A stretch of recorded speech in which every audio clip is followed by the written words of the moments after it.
Hello everyone, welcome to this video and first time today in this video we are going to complete a chapter in entire one video itself. So this is none about which is very useful for IT commerce students and which is important for your board exam. And the chapter is Enterprise Resource Planning, that is ERP. So what is Enterprise Resource Planning? What are the things which deals with ERP and how we need to execute the ERP? What are the advantages, the disadvantages of ERP that we are going to study in this chapter. So moving ahead, what is Enterprise Resource Planning? So if we go for the introduction of enterprise resource planning, so enterprise resource planning deals with nothing but the managing of information. When we need to manage the information at that time, that information can be managed with different operations and those operations need to get stored. Now, if we all know कि जैसे अगर हम लोगों को information manage करनी है, ये अगर concept आता है तो हमें different एंटरप्राइज से रिलेटेड कंसेप्ट को चेक करना पड़ेगा कि वहां पे वो एंटरप्राइज में let's say the example of college तो या फिर स्कूल तो वहां पे इंफॉर्मेशन को कैसे मैनेज किया जाता है तो इंफॉर्मेशन को मैनेज करने के लिए आपको पता है there are different departments which do their work and do maintain their records in the form of information. So indirectly managing the information is the part of every enterprises which the managing of information can be different for department to department, enterprises to enterprises, and industry to industry. But yes, nowadays managing information has become really a tough task because the information is not limited. Information is going very vast.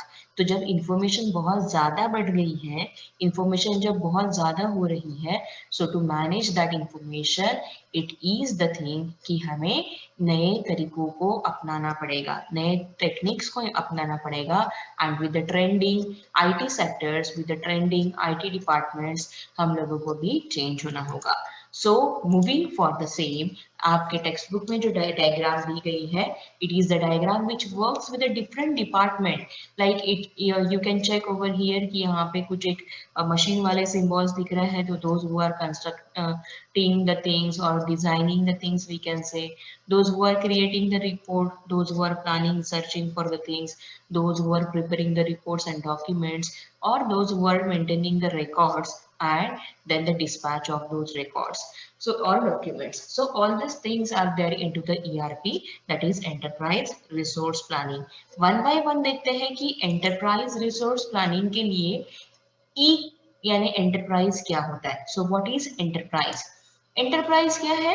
An enterprise is a group of people and other resources working together for a common goal.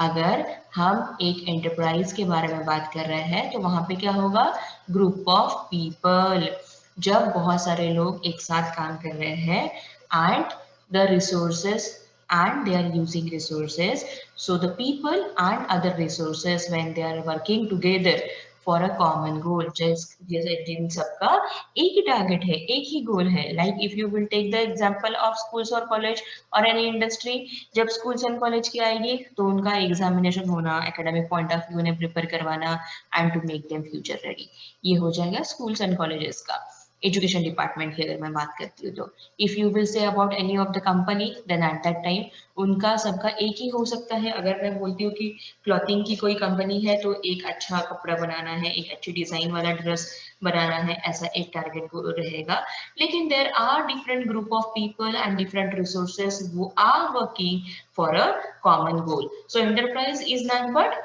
is a group of people and other resources working together for a common goal.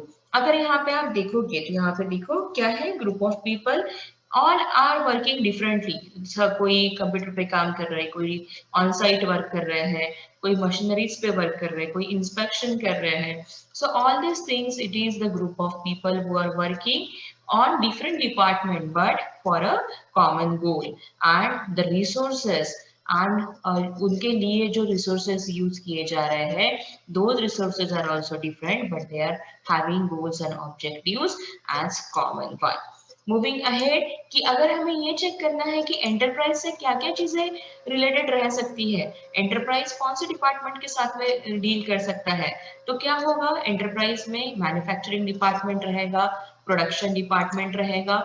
दूसरा देखेंगे तो it is the planning department, next one is about the sales department, then it is about the purchase, then you can go for the finance department and then it is about the distribution। तो शुरुआत कहाँ से हो रही है हमारी, production से, manufacturing से।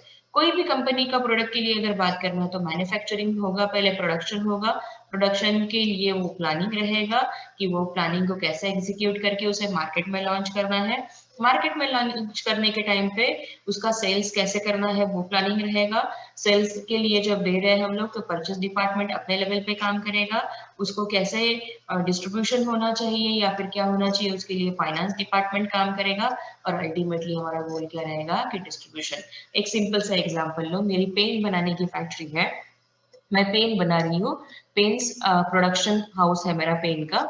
पेन बनाने के बाद में वो मैं पेन्स अगर मेरे बन रहे हैं तो कितने क्वांटिटी में बनाने हैं, कहाँ रखने हैं, कैसे आगे लेना है उसे, उसके लिए प्लानिंग डिपार्टमेंट अपना काम करेगा। सेल्स डिपार्टमेंट ये डिसाइड करेगा कि मुझे उसकी कितनी प्राइस रखनी है, उसको मुझे आगे कैसे भेजना चाहिए, उसके लिए मैं परचेस डिपार्टमेंट की तरफ में ट्रांसफर करूंगी। परचेस डिपार्टमेंट ये चेक करेगा कि ऐसे कौन से लोग हैं जिसको पेन की जरूरत है, वो चेक करेगा, पीओज लाएगा, उसके बाद में फाइनेंस वालों को देगा, वो अमाउंट ट्रांसफर होगी एंड उस हिसाब से फाइनेंस के थ्रू में वो जितने लोगों का ऑर्डर मिला है उतने लोगों को डिस्ट्रीब्यूशन किया जाएगा। डिस्ट्रीब्यूशन के टाइम पे भी उनके जो भी ट्रांसपोर्टेशन रिलेटेड रहेगा या फिर जो भी कुछ है वो डिस्ट्रीब्यूशन डिपार्टमेंट देखेगा। सो दिस वे एंटरप्राइज जो है वो वर्क करता है। दे ऑल आर हैविंग क्या, एक ही गोल, कौन सा, कि पेन को मार्केट में बेचना है। लेकिन पेन को मार्केट में बेचने के लिए यहाँ पे अलग अलग डिपार्टमेंट क्या कर रहे हैं, खुद के अलग अलग डिपार्टमेंट में डिफरेंट ऑपरेशन परफॉर्म कर रहे हैं। So this is what the enterprise is. Now moving ahead, R stands for resource. तो रिसोर्स क्या होता है, जब देखेंगे that there are different types of resources in an enterprise like men, material, money, machine, information system can be designed for various department of enterprise so that accurate and timely data can be provided to the concerned person। इसका meaning क्या होगा कि जब कभी भी मुझे resources के बारे में बात करनी है तो कौन से रिसोर्सेज के साथ में मैं टैकल करूंगी, डील करूंगी। अगर एंटरप्राइज है तो मेरे क्या रिसोर्सेज रहेंगे, तो एंटरप्राइजेस में कौन से रिसोर्सेज रह सकते हैं, जो लोग काम कर रहे हैं, तो जो लोग काम कर रहे हैं वो मेन हो गया। देन मटेरियल की कौन से चीजों को यूज करके हमें काम करना है, देन उसके लिए हमें कितना अमाउंट लगेगा, मनी कितना लगेगा, एंड उसको मशीन्स के साथ में कैसे एग्जीक्यूट करना है। So all these things are none but the resources and information system is designed for various department into enterprise resource planning कि जहाँ पे वो accurate and timely काम हो एंड वो कंसर्न पर्सन जो है वो अपने अपने लेवल पे टाइम लिमिट्स के साथ में वो काम करे। So what is planning? Now planning helps manager to improve future performances by establishing objectives and selecting a course of action for the benefit of organization। Planning यानी क्या होगा, यहाँ पे कैसे डील करेगा, प्लानिंग डिपार्टमेंट में क्या होगा, तो जो मैनेजर्स रहेंगे वो क्या करेंगे, फ्यूचर परफॉर्मेंसेस क्या होना चाहिए, आगे की हमारी क्या तैयारी होनी चाहिए। मुझे अगर ज्यादा पेन मेरे खत्म हो गया है, मेरे पास में वेयर हाउस में कुछ है क्या, मेरे पास में स्टोरेज में कुछ है क्या, नहीं तो मुझे उतना क्वांटिटी का माल रेडी रखना पड़ेगा। So by establishing the objective and selecting the course of action for the benefit of organisation, वो सारे पैरामीटर्स चेक करके जो मेरे ऑर्गेनाइजेशन के लिए बेनिफिशियल रहेगा वो प्लान ऑफ एक्शन करना पड़ेगा। So that comes under planning, where we discuss about everything, all the departments, and then we execute for the plans. Now check किया जाए कि what is the concept of enterprise resource planning, that is ERP। ERP होता क्या है, अभी हमने देख लिया कि एंटरप्राइज क्या होता है, रिसोर्स क्या होता है, प्लानिंग क्या होता है। तो इन तीनों को अगर हम लोग साथ में लेते हैं, that is enterprise resource planning ERP, तो क्या कंसेप्ट कहता है ईआरपी का कि अगर हम लोग ईआरपी को तीनों को साथ में ना जोड़े तो ई डिफरेंटली काम करेगा, R differently and P differently. जैसे कि अभी आप यहाँ पे डायग्राम में देखिए कि एन एंटरप्राइज विथ नो और little communication between the departments, ये डिफरेंट डिफरेंट डिपार्टमेंट्स है जहाँ पे ईआरपी को साथ में नहीं लिया गया है, ईआरपी इंप्लीमेंट नहीं किया गया है। तो क्या होगा, प्रोडक्शन एंड प्लानिंग खुद का अलग काम करेगा अपने बॉक्स में, अपने लिमिटेशंस के साथ में, same with the finance, same with the marketing, same with the sales and distribution, production and HR. But अगर मैं ईआरपी को यूज करती हूँ, एंटरप्राइज रिसोर्स प्लानिंग को साथ में लेके अगर मैं वर्क करती हूँ एक कंपनी के लिए, तो all these things are having a central database. यहाँ पे कौन क्या कैसे काम कर रहा है, इसका इसे नहीं पता, इसका इसे नहीं पता, इसका इसे नहीं पता। बट अगर कोई डॉक्यूमेंट्स जो शेयर्ड बेसिस पे हमें यूज करना है, so for that enterprise resource planning will provide a central database and all the documents and all the working which are being performed and different departments will be shared on central database, so that अगर मुझे HR department को salary बनाने की है, attendance check करने का है, लेकिन अगर उनके साथ में मुझे फाइनेंस में ये चेक करने का है कि मेरे टीम में का कोई नहीं आया है क्या, तो इसका रिपोर्ट जो है वो यहाँ पे सेव रहेगा कि ये बंदा एब्सेंट है, एंड यहाँ से ये फाइनेंस वाले को पता चल जाएगा। उसी हिसाब से क्या होगा कि अगर ये बंदा यहाँ पे एब्सेंट है तो प्लानिंग करने वाला ऐसा प्लान करेगा कि जहाँ पे मुझे आज एक वर्कलोड कम करके उसका वर्कलोड कहाँ ट्रांसफर करना है, उसी हिसाब से बाकी के काम कैसे करना होगा। So all these things can be made easier with the concept of enterprise resource planning. Without enterprise resource planning, there will be no communication or less communication between the various departments. But with the use of enterprise resource planning, there will be the communication which is on central database, and that communication will be accessible to all the department those who are working into the organization. So an enterprise with the central database will work more effectively than the enterprise with no or little communication between the departments. Now moving ahead कि जब मैं ERP use करती हूँ, enterprise resource planning use करती हूँ, तो उसका functions कैसे रहेंगे या फिर उसके यूसेज जो मुझे देखना है वो यूनिट्स कैसे वर्क करेंगे। तो उसके लिए देखिए यहाँ पे दिया गया है functional units of ERP. There are different departments enterprise में, ऑर्गेनाइजेशन में, तो वो डिपार्टमेंट्स कहाँ से कैसे काम कर रहे हैं। तो फाइनेंशियल मैनेजमेंट हो गया, मैन्युफैक्चरिंग हो गया, क्वालिटी मैनेजमेंट हो गया, material management, sales management, plant management, sorry, maintenance, production planning, HR. So all these departments are working at our own department and with the own operations, and they are having the central one idea and one objective only. But इनके functions कैसे रहते हैं वो check करने के लिए we will go for one by one point. So financial module सबसे पहला जो दिया गया है to the functional units of ERP. Financial module करता क्या है, that is the core module. जब पैसा ही नहीं तो काम कहाँ से बनेगा, सही बात है। So financial module is a core module. Financial module जब रहेगा तो उसमें सबसे पहले चेक किया जाएगा कि हमें मनी जनरेट कहाँ से हो सकता है। वो डील करेगा डिफरेंट फाइनेंशियल रिपोर्ट्स के साथ में, जिसमें बैलेंस शीट आएगा, जनरल लेजर आएगा, then trial balance, financial statement, and all which are in relation with the accounting and investment management. अगर मेरे पास में अगर 2 लाख रुपए दिए गए हैं, उसको अगर प्रॉपरली यूज करना है तो पहले ये चेक किया जाएगा कि मुझे मटेरियल बनाने के लिए कितना कॉस्ट लग रहा है और मार्केट में मेरी वैल्यू क्या रहेगी। So it starts everything with the financial module. That's why it is called as the core module. Another module is manufacturing module. Manufacturing model क्या करता है, तो क्या करेगा मैन्युफैक्चरिंग मॉडल, पहले ये चेक करेगा कि मुझे जो बिजनेस मिलने वाला है उसको मुझे कैसे एग्जीक्यूट करना है, उसके लिए मुझे क्या रूल्स बनाने के हैं। पेन बनाने का है तो कौन से डिफरेंट डिफरेंट इंक्स में बनाने का है क्या, और उसके लिए प्रोडक्शन प्रोसेस कैसे रहेगा, ये मैन्युफैक्चरिंग मॉडल जो है वो डिफाइन करेगा। उसके लिए मुझे इंटीग्रेटेड सिस्टम्स यूज करना है क्या, सॉल्यूशंस यूज करना है, आईटी इंफॉर्मेशन टेक्नोलॉजी के साथ में मुझे इंटीग्रेटेड होना है कि नहीं, ये सारी चीजें जो है वो मैन्युफैक्चरिंग मॉड्यूल चेक करेगा।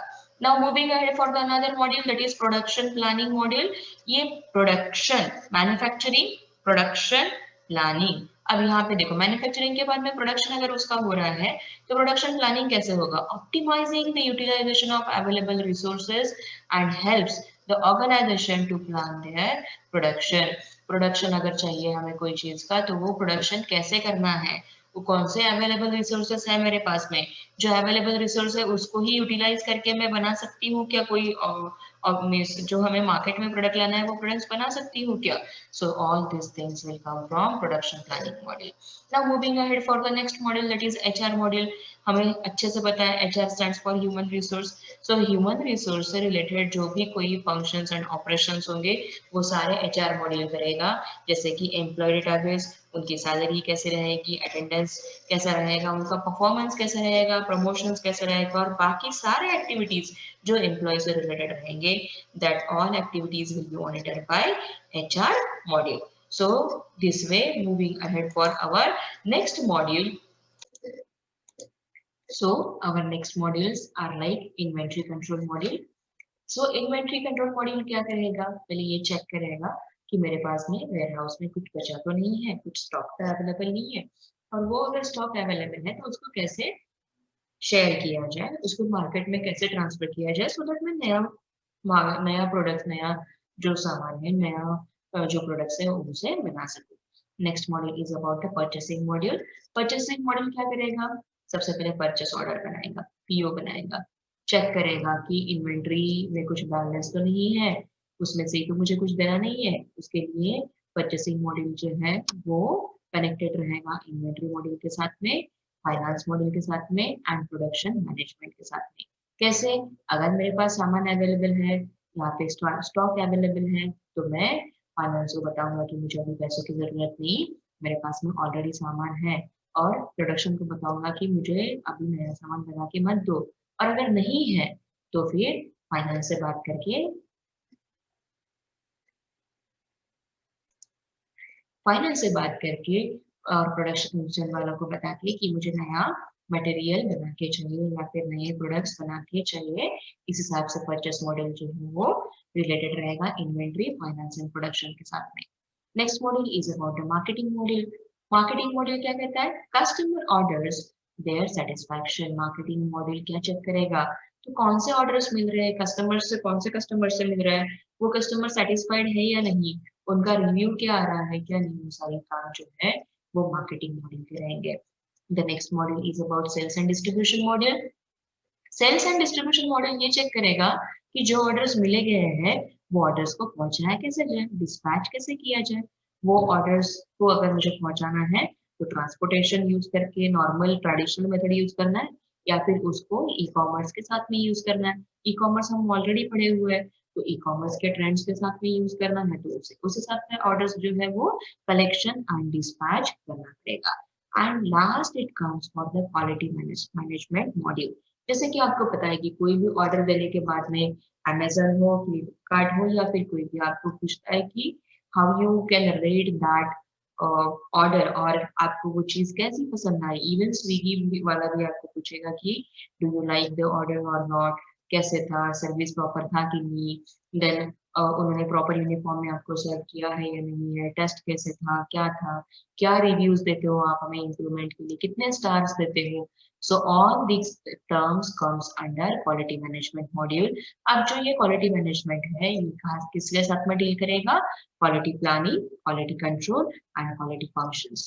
So all the things which are into quality management will be a kind of feedbacks and reviews, and those reviews will be useful for the first one, that is कौन सा था हमारा financial model, की आगे में जब हमें बनाना है चीज को तो मैन्युफैक्चरिंग वालों को कैसे बताया जाए, एंड उस हिसाब से बाकी के जो प्रोसेस है वो एग्जीक्यूट होंगे। सो दिस वे जो there are the functions and functional units of ERP and those works into this way. इसका एक्सप्लेनेशन दिया गया है टेक्स्ट बुक में। These are the main points which I am discussing with you. Now moving ahead for the further ERP and its related technologies। तो कौन से ऐसे technologies है जो हम लोग ERP के साथ में यूज कर सकते हैं। So the first one is product life cycle management, that is PLM. Next one is management information system, that is MIS. Third one is supply chain management, that is SCM. Fourth one is customer relationship management, that is CRM. And the fifth one is decision support system. So product life cycle management, PLM, management information system, that is MIS, supply chain management, customer relationship management and decision support system. ये सारे technologies जो है वो one by one हमें पढ़ना है, one by one हम लोग पढ़ने वाले हैं और उसमें ये चेक करने वाले हैं। मैं हमेशा एक चीज आपको बताती हूँ कि जब कभी भी कोई नेम सजेस्ट किया जाता है, उसको नाम ऐसे ही नहीं दिया जाता। वो नाम जो दिया जाता है, it is based on their function. वो क्या उसमें रूल्स है या फिर क्या फंक्शंस परफॉर्म करेगा, उस हिसाब से ही कोई भी टेक्नोलॉजी को उसका नाम दिया जाता है। So let's see one by one क्या बोलता है। सबसे पहला वाला हमारा that is product life cycle management, और उसे ही हम लोग बोलेंगे पीएलएम। पीएलएम क्या कहता है? पीएलएम हमें ये बोलता है कि कोई भी प्रोडक्ट की लाइफ साइकिल रहती है ना। कोई भी प्रोडक्ट का अगर लाइफ साइकिल रहेगा तो वो कैसे पार्ट्स में रहेगा, तो कोई भी प्रोडक्ट की लाइफ साइकिल दिए गए डायग्राम के हिसाब से चार पार्ट्स में डिवाइडेड होती है। कैसे? तो सबसे पहले इंट्रोडक्शन, देन उसका ग्रोथ, देन उसकी मैच्योरिटी एंड देन उसका एंड दैट इज डिक्लाइन। सो ये जनरल रिप्रेजेंटेशन दिया गया है for the four stages of product life cycle and the product life cycle, how it is going to work into different these four phases. सो जो product life cycle management रहेगा वो ये analysis के बाद में ही हमें बताएगा कि मार्केट की रिक्वायरमेंट क्या है, उस हिसाब से हमें प्रोडक्ट्स मार्केट में लाना होगा। Moving towards the next one that is management information system. And management information system में पहला आता है मैनेजमेंट। मैनेजमेंट क्या है? Management it is like a and user for data. जो डिसीजन मेकर्स रहेंगे दैट इज मैनेजमेंट। दूसरा है इंफॉर्मेशन। इंफॉर्मेशन में क्या आएगा? दैट इज द वन जो प्रोसेस करता है डेटा को। And the third one is system. तो सिस्टम में क्या आएगा? ऐसा जो holistic view of enterprise and integration करेगा। सो जो भी मैनेजमेंट इंफॉर्मेशन के साथ में काम करने के बाद में उसे अपना एक integration banana hai, that integration will be executed into the system. So decisions, processing and implementing. So it goes into this form, that is management information system. Now when we are using management information system, at that time we need to check that there are different categories of employees and different employees who work into different department deriving and processing for the database. Like अगर आप example लोगे तो clerk हो गया, assistant हो गया, officers, executive clerks and everything.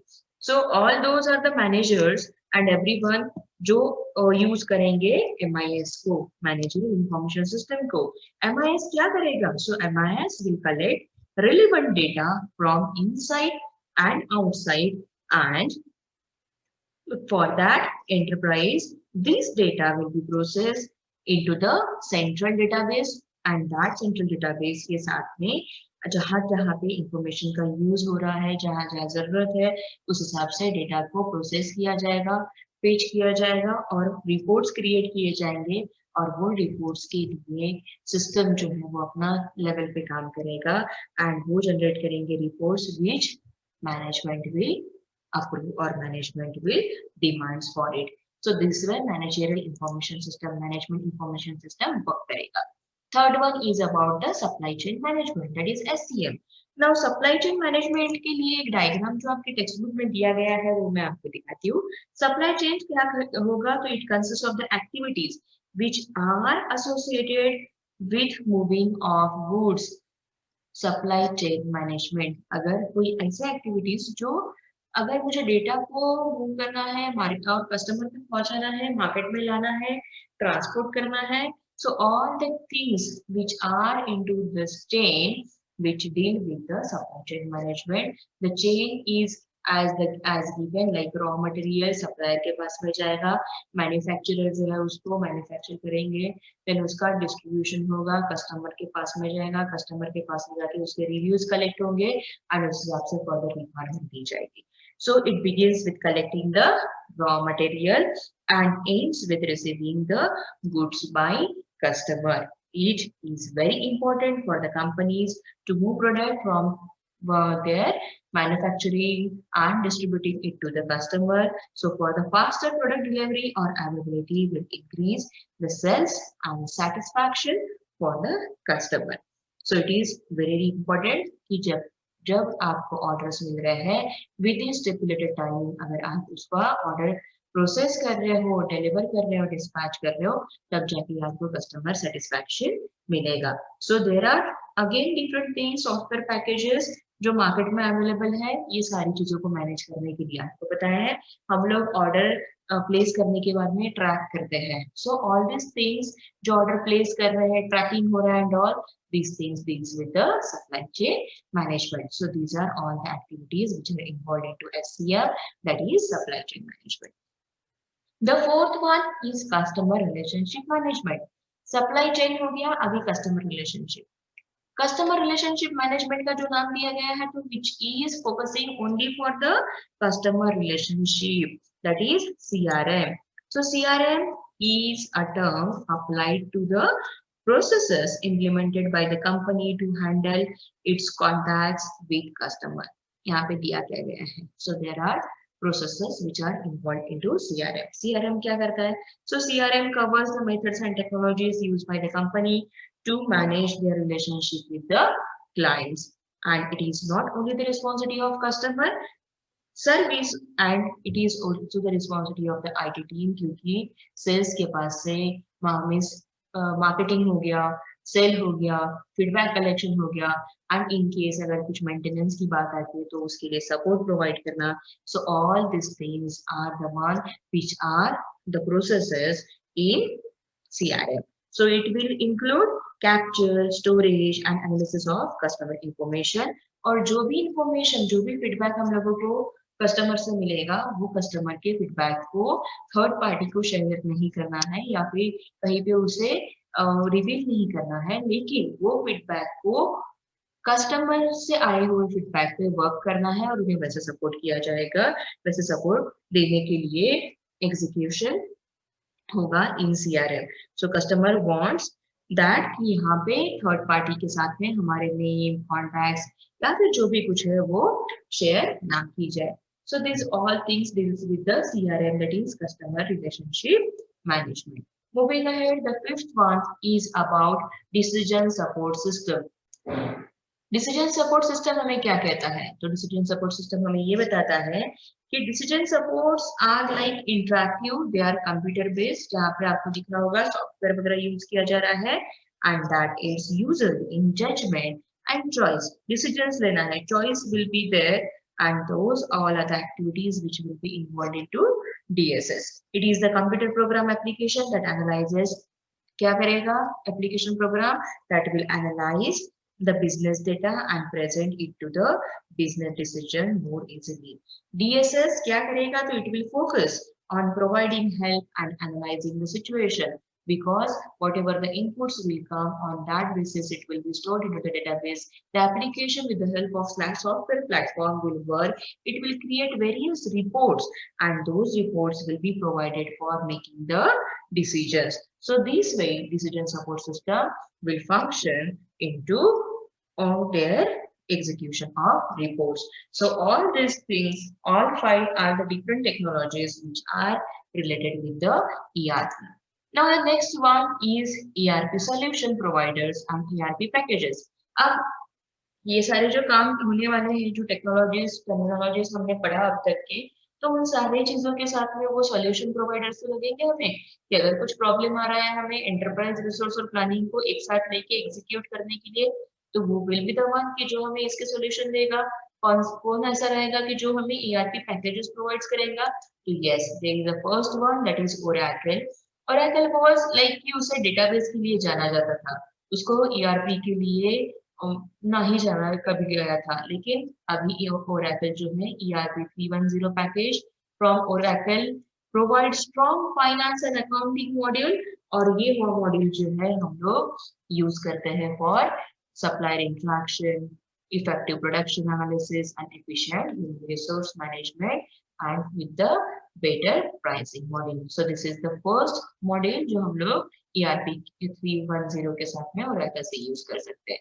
Second one is given as SAP. SAP stands for System Application and Products for Data Processing. तो SAP करता क्या है? SAP किस में काम करेगा? CRM, Customer Relationship Management हमने देखा, SCM that is Supply Chain Management and PLM that is Product Life Cycle Management. उन सब के लिए सॉफ्टवेयर प्रोवाइड करने का काम SAP करेगा. थर्ड वन दिया गया है उडो. तो Odoo is open source ERP tool. Open source यानी freely available ERP tool that offers capabilities such as CRM, HR, accounting, sales, documents management, inventory management, and blah blah blah. बहुत सारे हैं. So all these things will be based on the clouds and on-premise options. Next one is about the Bittrex 24.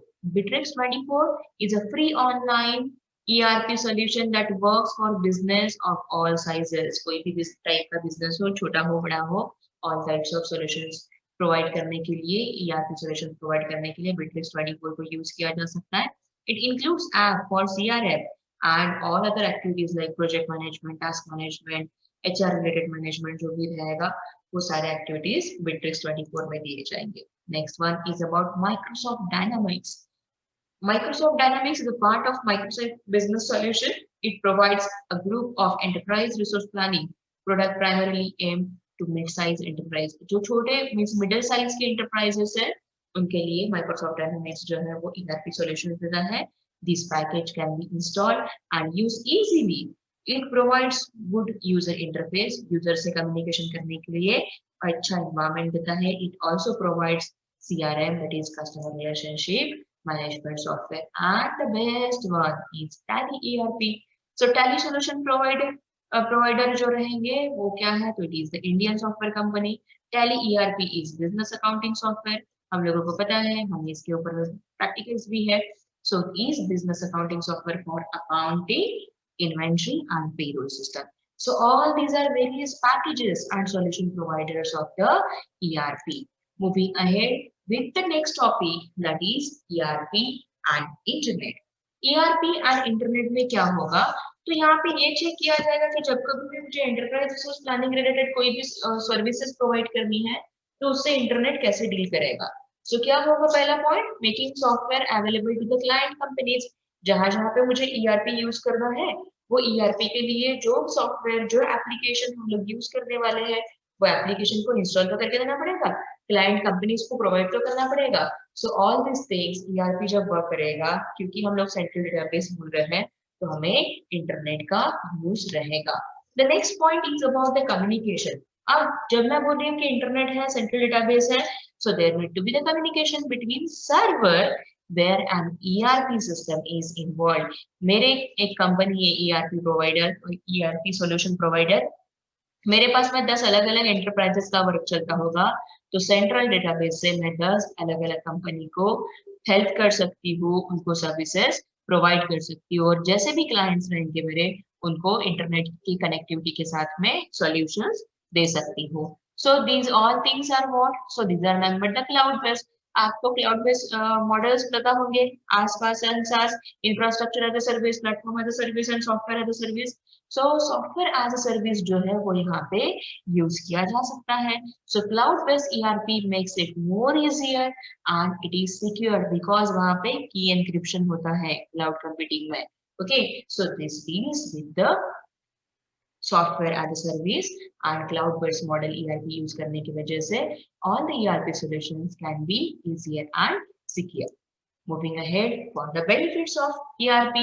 Benefits of ERP है क्या? अगर मैं बोल रही हूँ ERP के ये ऑप्शंस है, ये सर्विसेज प्रोवाइड करता है, या फिर अगर मैं ये चेक कर रही हूँ कि ERP के साथ में मुझे ये सॉफ्टवेयर यूज करना है एंड ऑल, तो उसके लिए बेनिफिट्स क्या रहेंगे, क्यों मुझे यूज करना है ERP? सबसे पहला तो बेनिफिट आप लोगों ने तभी देख लिया था कि अगर ERP यूज करते तो सेंट्रल कम्युनिकेशन रहता है. लेकिन जब मैं बोलती हूँ कि बेनिफिट्स क्या है, तो सबसे पहला benefit, it is improved resource utilisation. It means an enterprise can plan and manage its resources effectively. So the wastage and loss of types of resources will not be there. Then better customer satisfaction. Now everything has moved from next generation. So moving for the next generation के साथ में हमें भी ERP के साथ में चलना पड़ेगा. So customer satisfaction means meeting maximum customer requirement. Customer की रिक्वायरमेंट्स क्या है, हम लोग मैक्सिमम रिक्वायरमेंट्स को सेटिस्फाई कर पा रहे हैं क्या. So all these things will come under the customer satisfaction. Using an ERP system, a customer will get maximum attention and service of enterprise without using or wasting many much time and money. Next one is providing accurate information. अब आपको ये पता है कि this world is a competitive world and in this competitive world everything को future ready plan करने के लिए we need many efforts. So to plan and manage future cleverly, information cleverly, हमें क्या करना पड़ेगा, ERP को use करना पड़ेगा and ERP help us to provide accurate information in that sense. The next one is decision making capabilities. Now accurate और relevant information अगर हम लोगों को कहीं से निकालना है तो उसके लिए ERP हमारे पास में solution दिया गया है. So all that ERP वाला solution जो है that will be helpful for us to make the decisions and for the better decisions, running system more smoothly. ये सारी चीजें यहाँ पे हमें decision making में मिलेगी. Increased flexibility. The next one is about increased flexibility and ERP system allows organizations to be more flexible. More flexible रहने की वजह से क्या होगा, तो it will be easy कि जो भी कहीं नई सिस्टम इंट्रोड्यूस हो रही है, डिफरेंट डिपार्टमेंट में काम हो रहा है, वो हमें इजीली पता चल जाएगा. And the next one is about information integrity. Integrity यानी कंबाइन करके रखना, एक जगह पे हमें सारी इंफॉर्मेशन मिलना. सो that is the greatest advantage of ERP. Using ERP की इंफॉर्मेशन जो है वो हमें एक ही जगह पे सेंट्रलाइज डेटाबेस में मिलेगी और वहीं से हम लोग सारा जो यूज है वो कर सकते हैं. मूविंग अहेड, दिया क्या गया है, दैट इज लिमिटेशंस. चलो we are ending the topic very soon, chapter very soon. Limitations क्या है ERP के, जहां कहीं पे अच्छी बातें हैं वहां पर कुछ ना कुछ तो लिमिटेशंस भी है. तो लिमिटेशन पहला दिया गया है that is high cost. Yes, आपको इतने सारे फैसिलिटीज मिल रहे हैं तो उसके लिए तो कॉस्टिंग लगेगा ही. So that is the ERP के सॉफ्टवेयर के लिए जो भी कॉन्फ़िगरेशन के लिए जो भी कॉस्ट रहेगी that will be there. The price of the package and उसकी इंस्टॉलेशन फीस, लाइसेंस फीस, जो भी कुछ रहेगा वो इसमें इन्वॉल्व रहेगा. And the next one is about requirement of additional trained staff. सिर्फ सॉफ्टवेयर लेने से होगा क्या, अगर स्टाफ यूज ही नहीं कर रहा है उसे, तो स्टाफ ट्रेन ही नहीं है ERP को यूज करने के लिए, तो उसका कुछ यूज नहीं हो पाएगा. सो जो भी ERP हम लोग लेंगे उसके लिए स्टाफ को ट्रेनिंग देना जरूरी रहेगा एंड अकॉर्डिंगली उसके ऑपरेशंस एंड एग्जीक्यूशंस रहेंगे. नाउ अगर कुछ ऑपरेशंस में या फिर एग्जीक्यूशन में प्रॉब्लम आ गया तो वही ऑपरेशंस एंड मेंटेनेंस की इश्यूज आएंगे और वो इश्यूज को सॉल्व करने के लिए हमें ERP प्रोवाइडर के पास में, सर्विस प्रोवाइडर के ऊपर में डिपेंडेंट रहना पड़ेगा. The last one is about the security control. जब कभी भी हम लोग ERP से बात करते हैं सिक्योरिटी के लिए, तो yes it is at certain stage कि जहाँ पे सिक्योरिटी रिलेटेड इश्यूज भी आ सकते हैं, but there are some of the controls and restrictions जो हम लोग ऑर्गेनाइजेशंस में यूज करते हैं. कि जैसे कि अगर मुझे बोला गया है कि कुछ एक कॉन्फिडेंशियल इंफॉर्मेशन होगी, उसके लिए लॉक किया जा सकता है और बाकी स्टाफ को उसका एक्सेस नहीं दिया जा सकता. So this way we can control the security, but sometimes having access on centralized database can be dangerous. So these are all the limitations of ERP implementation. The last topic of this chapter is future of ERP. Future of ERP क्या रह सकता है, तो हमें पता है now artificial intelligence services बहुत सारी आ गई है. टच सेंसिबल या फिर आप बोलेंगे कि आपके जैसे मोबाइल फोन से जो नए नए टेक्नोलॉजीज को आप एक्सप्लोर कर सकते हो, उसी तरह से आर्टिफिशियल इंटेलिजेंस सर्विसेज जो है वो इम्पैक्ट करेंगे इन सारी चीजों पे और उसी की तरह से ERP में भी बहुत सारे वेरिएशंस आएंगे. कंसेप्ट ऑफ मशीन लर्निंग बहुत रिवोल्यूशनाइज हो रहा है, बहुत सारे चेंजेस आ रहे हैं, तो वो चेंज करेगा ERP को. Embedded business intelligence, analytics and data management, this all are trending. IoT आप लोग पढ़ रहे हो, वो सारी चीजें यहाँ पे यूज होगी. There will be more ERP transaction triggered by the centers and by the external system. बहुत फास्ट टेक्नोलॉजी अगर आता है तो बहुत फास्ट वो स्प्रेड होता है, वो बहुत फास्ट एक्सेसिबल रहता है. So future of ERP can be the one जहाँ पे ERP से रिलेटेड सारे ट्रांजैक्शन ट्रिगर किए जाएंगे और उसके लिए वेरियस सिस्टम्स एंड डिवाइसेस भी रहेंगे. So this is all about your ERP, enterprise resource planning. So thank you so much, dear students. This is about your entire chapter of enterprise resource planning. Fast track में कहीं पे पढ़ा है हम लोगों ने, लेकिन आपके सारे टॉपिक्स हमने इस वीडियो में कवर किए हैं। आप लोग एक बार टेक्स्ट बुक से गो थ्रू कर लीजिएगा। बिफोर दैट पहले ये वीडियो देखिए। इन केस कुछ डाउट्स है तो you can ask me. Thank you dear students.